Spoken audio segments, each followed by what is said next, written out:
Siguro kung tatanggalin ko lahat ng credit card ko, ito yung credit card na matitira. Union Bank Rewards Credit Card is my most used credit card and isi-share ko sa inyo kung bakit. Watch this video. Hi Sisi, this is Trixie and I usually talk about personal finance, travel, and tips.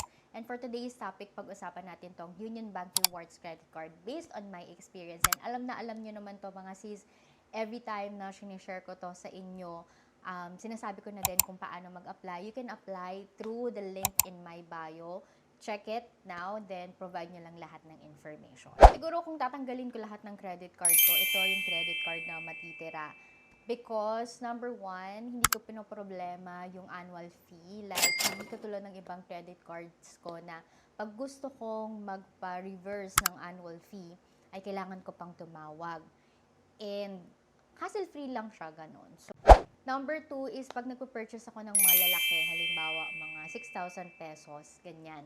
So, I have the option to turn it to installment sa app. Actually, meron akong video dyan kung paano nyo ito-turn to installment. Ang maganda lang kasi doon, hindi ko na din kailangan tumawag para magpa-installment pa. Number three, this is good for beginners. Actually, dami ko ng friends na naka-apply through my link because it's good for beginners and you can easily apply for it. Though, pag beginners ka, medyo mababa yung ibibigay sa'yo na credit limit, but at least you have credit cards. So, pag beginners naman, ang ano lang dyan, ang way lang dyan to increase is to gamitin nyo talaga ng gamitin yung card and to pay in full always.